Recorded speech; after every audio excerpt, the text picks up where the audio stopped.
Bonjour mesdames et messieurs, bienvenue à Hebdo4, votre émission qui traite d'informations locales. Voici le contenu de cette édition du 18 avril. Conférence de presse téléphonique relative au transport aérien de la part de Mme Diane Leboutillier, députée de Gaspésie, les Îles-de-la-Madeleine. Jacques Langelier, le coordonnateur du Centre d'action bénévole Gascon-Percé, nous parle à l'occasion de la semaine de l'action bénévole qui se tient du 18 au 24 avril cette année. Nous avons aussi profité de l'occasion pour rencontrer Nathalie Bugeaud, la directrice générale du Centre d'action bénévole Saint-Siméon, Port-Daniel.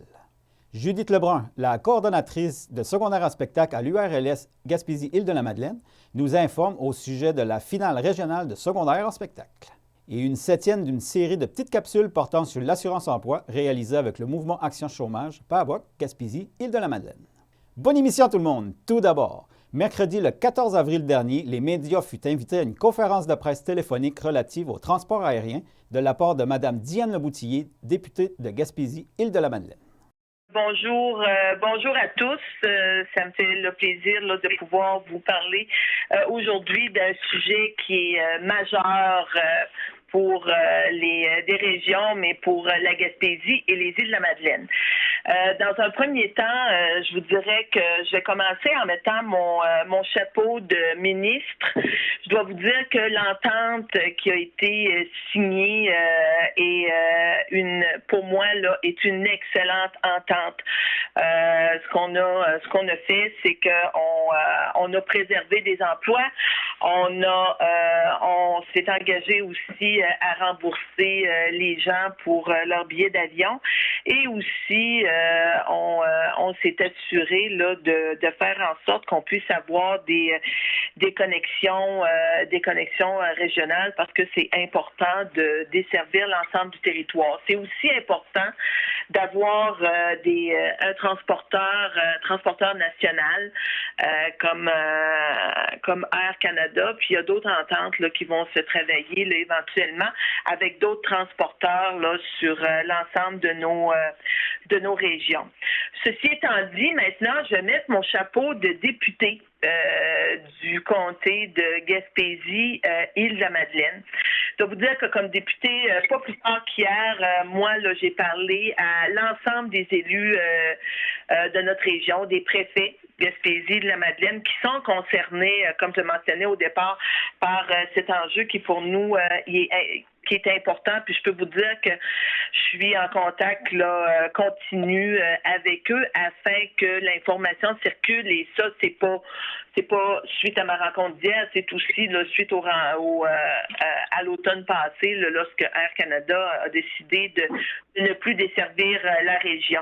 Et j'entends bien, comme député, m'assurer que les Gaspésiens et les Madelinots reçoivent un service aérien qui est à la hauteur de leurs attentes, parce qu'on a droit à l'équité avec tous les autres Canadiens d'un bout à l'autre du pays. Je peux vous dire qu'au niveau des préfets, dans les discussions qu'on a eues hier, c'est sûr qu'on ne sera pas de cachette. On n'avait pas, c'était pas une relation d'amour qu'on avait avec le transporteur aérien. Cependant, je peux vous dire qu'au niveau des préfets, on demeure très positif, mais en même temps, on va aussi demeurer vigilant sur la suite des choses. Du 18 au 24 avril, c'est la 47e édition de la semaine de l'action bénévole. Nous avons donc rencontré les deux centres d'action bénévole situés sur notre territoire pour l'occasion, deux organismes qui en font beaucoup pour la communauté. Écoutons d'abord notre ami Jacques Langelier, le coordonnateur du Centre d'action bénévole Gascon-Percé. Bonjour Jacques. Salut André. On est en pleine semaine de l'action bénévole. Eh oui. Là, on est dans un contexte particulier pour la COVID-19. Comment ça se passe ici au Centre d'action bénévole? Quand je dis contexte particulier, c'est sûr quand on rencontre les gens, on dit « puis ça va bien ». Oui, malgré le contexte, on sait qu'on est dans un contexte difficile. Fait que nous autres, la difficulté, puis elle n'est pas inhérente au Centre d'action bénévole Gascon-Percé, c'est un petit peu partout. Moi, j'écoutais un reportage provincial, puis il disait la même chose. C'est sûr qu'il y a des bénévoles qui ont dû se retirer à cause de l'âge, à cause des dangers. Il y a d'autres bénévoles, ils préfèrent attendre, ils reviennent ponctuellement. Ça fait que dans le cas de la COVID-19, on est chanceux. Le Centre d'action bénévole, on peut quand même livrer la marchandise, on répond très bien aux demandes. Sauf que on veut faire appel à la population, peut-être pour dire, s'il s'il y en avait qui nous écoutent et qui ont le goût de, pas nécessairement de s'inscrire au Centre d'action bénévole pour une couple d'années, mais dans le temps de la COVID-19, parce qu'il y a beaucoup de rendez-vous pour des vaccins. Alors, à ce moment-là, ce qu'on demande à la population, c'est si vous pouvez faire un effort ponctuellement, tu sais, vous avez du temps, vous n'êtes pas obligé d'en faire 25 accompagnements. Tu fais le nombre d'accompagnements que tu veux, c'est toujours la grande liberté ici. Puis quand on va chercher les bénévoles pour faire de l'accompagnement pour les vaccins, bien, tu sais, toutes les mesures de protection sont respectées rigoureusement. Puis on fournit aux bénévoles aussi tout l'équipement qu'il faut, des gants, des masques, du gel.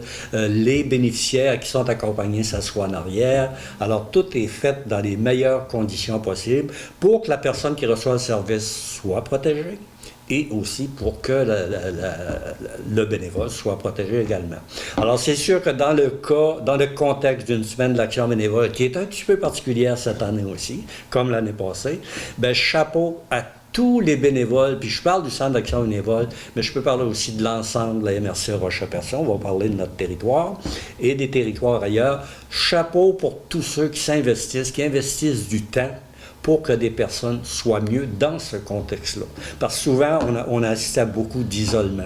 Les gens se sont retirés, moins de visites, peur d'en avoir, peur d'en faire. Alors, imaginez que les bénévoles peuvent faire la grosse différence, parce que c'est souvent des personnes. C'est les seules personnes, peut-être, que certains bénéficiaires vont voir. Alors, c'est pas juste donner un coup de main, c'est améliorer la qualité de vie des personnes, ce qui n'est pas rien, là. OK.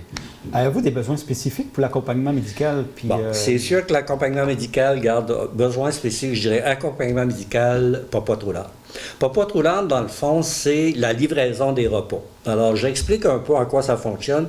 C'est que le bénévole qui dit « oui, je peux te donner un coup de main là-dessus », il va chercher un nombre de repas X chez le traiteur. Il va livrer ces repas-là aux personnes. Puis encore là, toutes les mesures sont respectées. Là, on ne rentre plus les maisons comme avant, puis jaser 2-3 minutes. Ça se fait pas. On ne donne plus la main, on ne fait plus un petit câlin. On ne peut plus faire ça. Sauf que les personnes qui ont besoin de ces services-là peuvent continuer à le recevoir et à bénéficier d'une présence, d'une visite d'un bénévole.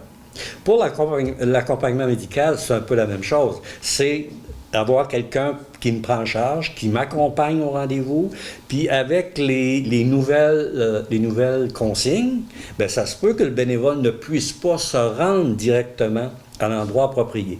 Mais à ce moment-là, ce qu'on dit aux bénévoles, vous allez être respecté là-dedans, et quand vous arrivez soit au CLSC, soit, je donne des exemples comme ça, là, bureau du médecin, à l'hôpital, il y a quelqu'un de l'établissement qui va prendre la personne en charge si moi, je ne peux pas l'accompagner. Parce qu'il y a des endroits où on peut y aller, puis il y a des endroits que c'est mieux qu'on n'aille pas, parce que c'est plus des zones à risque. Alors, la personne bénéficiaire, le bénévole sont terriblement bien protégés là-dedans. OK. Puis c'est quoi le rôle au juste des bénévoles dans chacun des services? Bon, le rôle des bénévoles, dans le fond, là, c'est de continuer à faire avancer le Centre d'action bénévole. Parce que c'est sûr qu'avec le cas de la pandémie, bien, il y a des bénévoles qui se sont retirés avec raison.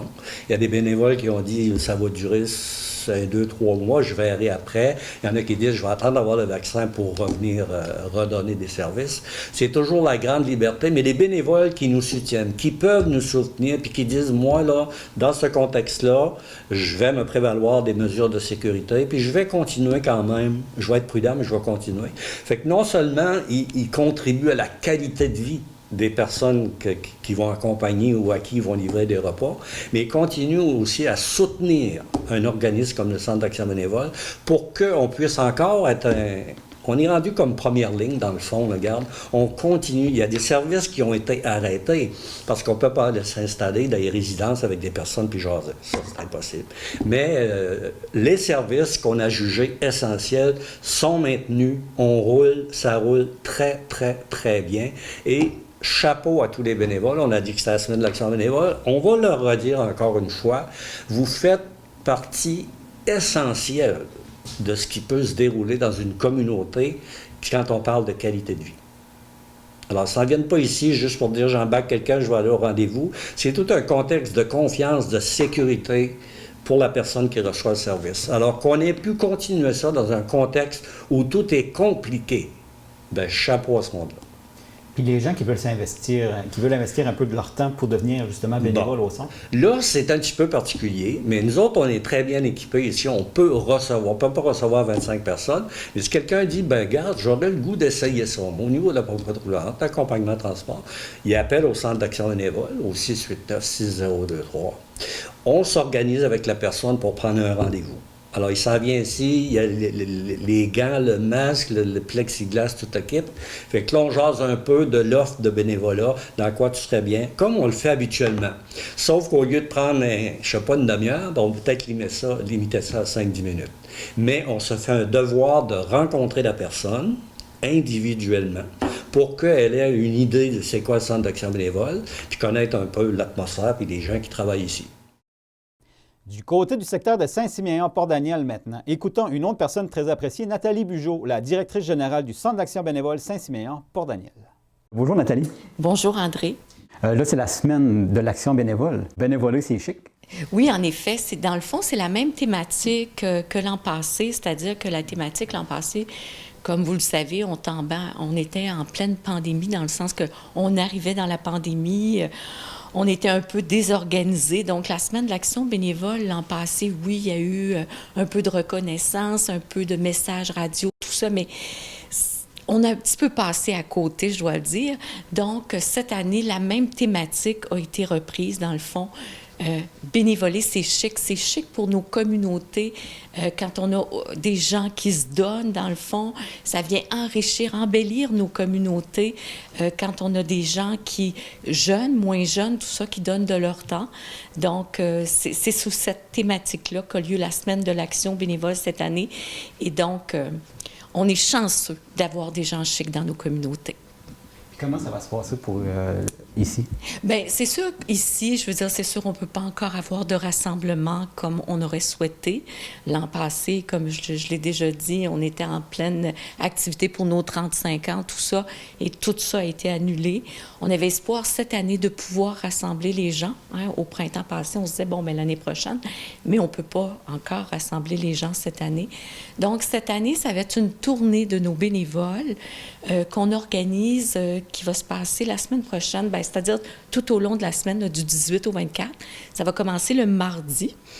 Et c'est ça, on va commencer par faire 3 villages. On va être tous les employés, certains membres du conseil d'administration aussi qui vont participer. On va aller visiter chaque bénévole. C'est sûr qu'on ne sera pas tout le groupe ensemble. On va se répartir la tâche parce qu'on a tout près de 200 visites à faire la semaine prochaine à l'ensemble de nos bénévoles sur le terrain. Et on va leur remettre un petit souvenir, dans le fond, une petite reconnaissance sucrée pour la semaine de l'action bénévole cette année. C'est ce qu'on a trouvé de mieux, dans le fond, pour, dans le fond, pouvoir continuer de reconnaître nos bénévoles, mais aussi, tu sais, habituellement, on avait un déjeuner, donc la reconnaissance qu'on va leur amener va leur permettre quand même de manger en pensant à nous, aux belles célébrations qu'on a déjà eues par le passé et qu'on espère avoir l'an prochain. D'accord. C'est quoi les services qui continuent d'être offerts ici? Ah, il y en a beaucoup. Il y en a quand même beaucoup des services. Je te nommerais plutôt ceux qui ont été comme revus, tu sais, comme par exemple au niveau du dépannage vestimentaire du côté du Petit Bonheur. Il est maintenu, mais plus de façon individuelle, dans le sens que le parent va rejoindre Joliane au Petit Bonheur, va lui présenter un petit peu qu'est-ce qu'il a besoin pour son enfant. Et Joliane va faire une recherche, là, puis s'assurer que soit que le parent vient chercher ici ou, par exemple, qu'elle lui apporte à domicile.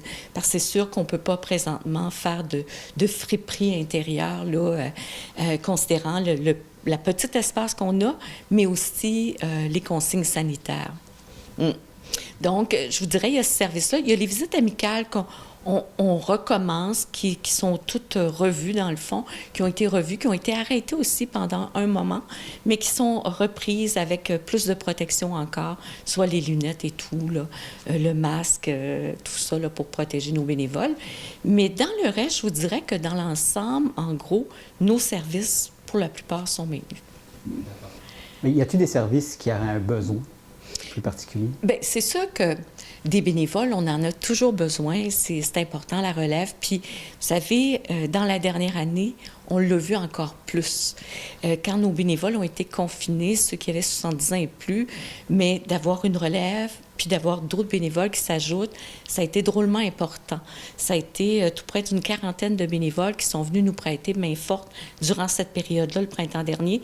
Donc, c'est sûr que la relève est toujours importante. C'est sûr qu'il y a des villages où on aurait plus besoin de bénévoles.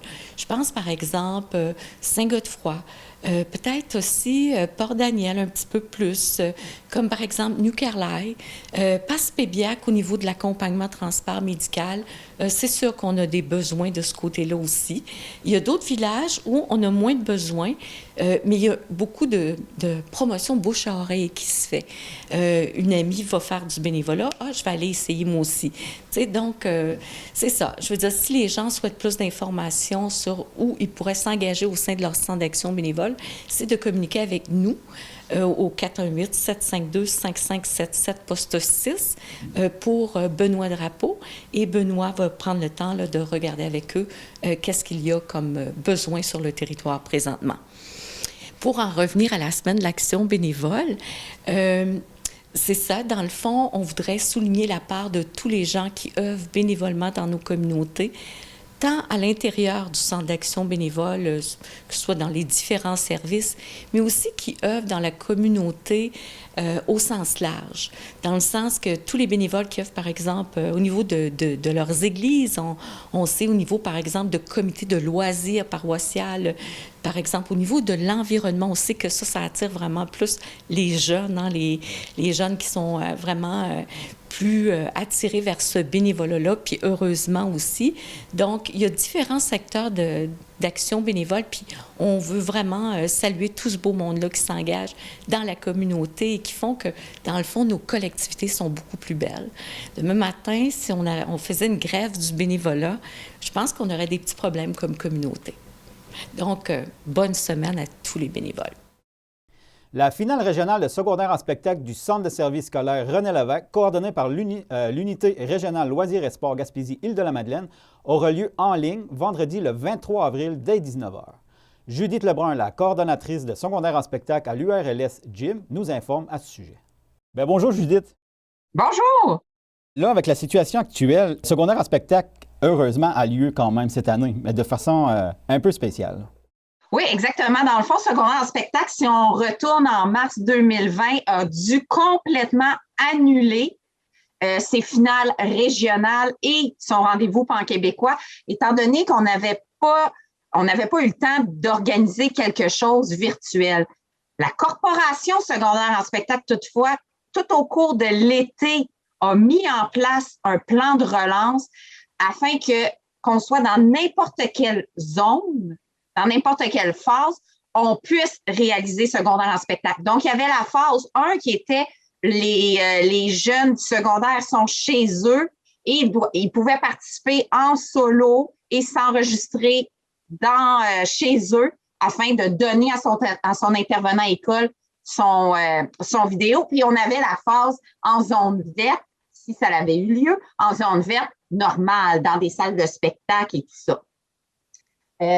Donc, le secondaire en spectacle a fait en sorte que toutes les régions du Québec, on était prêts à faire secondaire en spectacle, les 3 étapes, finale locale, finale régionale, rendez-vous pan-québécois, malgré la situation qui a changé, qui a évolué beaucoup dans les dernières années. Donc là, présentement, on est rendu à la phase pour la région. Je parle Gaspésie, Île-de-la-Madeleine. Les finales locales sont faites, sont enregistrées. On est rendu maintenant à la réalisation de nos 2 finales régionales de la région, celle du Centre de services scolaires René Lévesque et celle du Centre de services scolaires des Chic-Chocs et des Îles-de-la-Madeleine ensemble. Donc, on est rendu à faire un montage des vidéos des finales locales que j'ai reçues, donc des vidéos lauréats des finales locales pour créer mes 2 finales régionales de la région Gaspésie-les-Îles. Et de ces finales régionales-là, un numéro de chaque, donc 2 numéros de la région, se rendront au rendez-vous pan-québécois de secondaire en spectacle, qui est virtuel également. mais il y aura des spectacles. Donc, eux autres, ils vont utiliser nos 2 numéros gagnants pour créer des spectacles avec les autres numéros de toutes les régions du Québec pour créer des spectacles virtuels encore une fois. Donc, présentement, là, on est dans le montage de nos 2 finales régionales. Puis là, les gens, ils vont pouvoir visualiser le tout quand? La finale régionale de secondaire en spectacle pour le Centre de services scolaires René Lévesque. Donc, cette année pour les écoles secondaires de Matapédia, Carleton-sur-Mer, New Richmond, Bonaventure et Chandler. Ce sont les 5 écoles participantes du Centre de services scolaires René Lévesque. C'est le vendredi 23 avril prochain à 19h. Et j'ai mon autre finale régionale. Ce sera le samedi 24 avril, 19h également, pour le Centre de services scolaires des Chic-Chocs et celui des Îles. Donc, si on parle là, principalement de celui de René Lévesque, 23 avril, 19h, on se rend sur le site Internet lepointdevente.com. On peut rechercher secondaire en spectacle et mes finales régionales vont apparaître. Donc, la finale régionale sud, celle du Centre de services scolaires René Lévesque. On peut cliquer, s'inscrire, c'est gratuit, mais afin de recevoir le lien pour la soirée, on s'inscrit et on reçoit le lien par courriel. Donc, 5 minutes avant 19h, on s'installe, on clique et on peut regarder au complet la finale régionale du Centre de services scolaires René Lévesque. Donc, il va y avoir 10 numéros, 2 numéros lauréats par école participante cette année. Puis là, il y a plusieurs prix qui est relié à secondaire en spectacle. Oui, cette année, 3 prix pour la finale du 23 avril, dont le prix Rendez-vous Pan-Québécois, le numéro lauréat aura la possibilité, si c'est possible, de tourner avec le Mixbus, qui est dans le fond un autobus scolaire qui se promène partout au Québec et qui a une scène sur le dessus, de tourner sa prestation. Et si c'est pas possible, étant donné les mesures sanitaires, on va envoyer le vidéo de la finale régionale au Rendez-vous Pan-Québécois pour qu'ils fassent eux aussi un montage de cette vidéo-là. Donc, son numéro sera présenté au Rendez-vous Pan-Québécois 2021. On a également le prix langue française, comme à l'habitude, les créations totales, les jeunes qui ont écrit soit leurs chansons, leurs pièces de théâtre eux-mêmes ont la possibilité de recevoir le prix langue française. Et il y a également le prix enregistrement studio et Cieux FM. Ce prix-là, qui est nouveau, on était supposé de l'avoir l'année passée, mais annulation. Dans le fond, c'est le studio Tracadiège qui offre l'enregistrement de la chanson. Et par la suite, Cieux FM, la radio de Carleton-sur-Mer, offrira une prestation en studio avec une entrevue et la diffusion de l'enregistrement qui a été fait du numéro gagnant. Mais en attendant, le 23 avril à 19h, c'est un rendez-vous. Exactement. Vous pouvez aller sur le point de vente, mais vous pouvez également regarder sur le Facebook de l'Unité régionale loisirs et sports. Les événements sont là des 2 finales régionales. Il y a également des publications en lien avec les finales régionales. Donc, c'est possible de passer par le Facebook de l'URLS pour rejoindre, pour aller s'inscrire, pour recevoir le lien. Il y a également là, sur le Facebook de la Corporation secondaire en spectacle. Donc, sur les Facebook, les médias sociaux, c'est également possible de trouver comment aller s'inscrire là, au niveau de la finale. Sinon, lepointdevente.com. C'est un programme qui est dirigé, c'est pas un programme qui sort de nulle part. Ça va faire plusieurs années que ça existe. Le programme est reconnu. Il y a des critères, il y a des règles de base. C'est un programme solide dans lequel on peut s'embarquer facilement. On a du support. C'est de pouvoir donner l'opportunité aux jeunes de briller sur scène, même si des fois, ils ne se rendent pas compte qu'ils ont le talent qu'il faut pour participer. Des fois, c'est à nous d'aller les chercher un petit peu. Ça leur donne une super belle plateforme pour se découvrir, pour impressionner, pour se valider aussi. Il y en a que ça va être la première fois qu'ils vont monter sur scène. Ça va être juste d'avoir monté sur scène, ça va avoir été ça, leur cadeau à eux, puis leur mérite, leur fierté.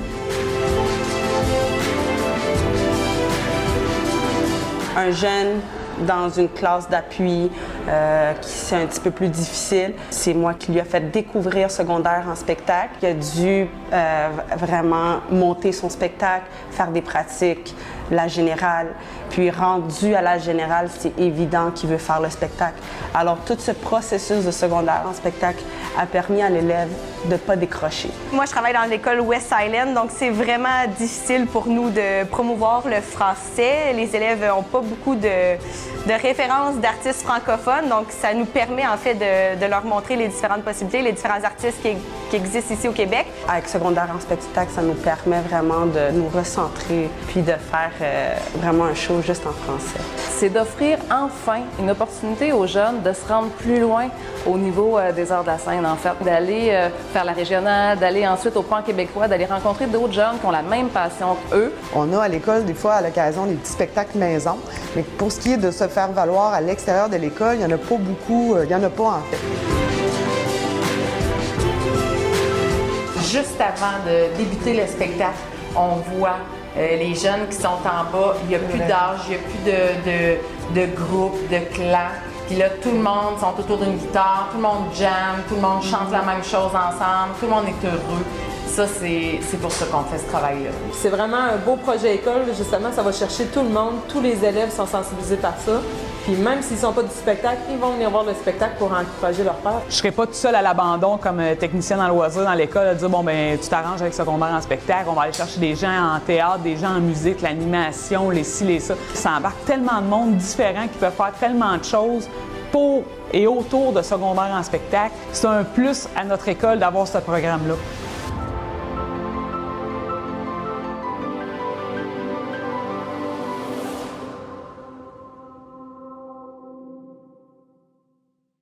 Voici la 7e série de petites capsules réalisées avec Nadia Mongeon, la coordonnatrice du mouvement Action Chômage Pas Bas, Gaspésie, Île-de-la-Madeleine. Bonjour, bienvenue à notre capsule numéro 7 du mouvement Action Chômage Pas Bas. Aujourd'hui, je vais vous parler un peu de ce qui se passe après avoir fait votre demande d'assurance-emploi, du moins ce que vous allez recevoir les jours suivant votre demande. Donc, assez rapidement, ce qu'on reçoit, la première chose qu'on reçoit, c'est une lettre pour nous confirmer notre acceptation ou pour nous parler d'un refus. Donc, c'est soit une lettre de refus, soit une lettre d'acceptation. La lettre d'acceptation, elle comporte un NIP à 4 chiffres. Donc, 4 chiffres qui sont que je pourrais comparer dans le fond à votre signature. Donc, ça représente vraiment, c'est vraiment confidentiel, puis c'est à vous de le garder confidentiel, de ne pas le donner à personne. Si vous le donnez à quelqu'un pour qu'il remplisse votre déclaration d'assurance-emploi aux 15 jours, comme vous devez le faire, cette personne-là remplit votre déclaration, elle utilise votre NIP à 4 chiffres. Ce qui peut arriver, et qui est déjà arrivé par le passé, c'est que la personne fait des erreurs, peut faire des erreurs sur votre déclaration. Qui sera responsable? C'est vous. C'est vous qui allez être responsable de cette erreur-là. Nous, on en a vu au bureau des personnes qui ont fait remplir leur déclaration d'assurance-emploi. La personne, par exemple, je vous donne un exemple, elle ne savait pas que la personne, le prestataire, avait travaillé cette semaine-là. Elle a marqué comme de quoi la personne n'avait pas travaillé. Donc, c'est une déclaration erronée qui peut vous coûter très cher. L'autre chose, si vous recevez une lettre de refus de l'assurance-emploi, il faut porter attention à la date de la lettre et dans les paragraphes de la fin, vous allez voir, il y a une phrase qui vous dit que vous avez 30 jours pour demander une révision contre la décision qui a été prise. Fait que c'est important de tenir compte de ce 30 jours-là, parce qu'au-delà de 30 jours, la révision, des fois, n'est pas possible. Et même, je dirais, plutôt souvent, n'est pas possible. Donc, c'est 2 choses qui sont très importantes à savoir lorsque vous recevez votre lettre de refus ou de confirmation. Je vous souhaite donc une bonne semaine, puis on se revoit à la prochaine capsule. Et voilà, mesdames et messieurs, ce qui complète l'édition de votre émission Hebdo 4 du 18 avril. Merci beaucoup d'avoir été avec nous et à la prochaine!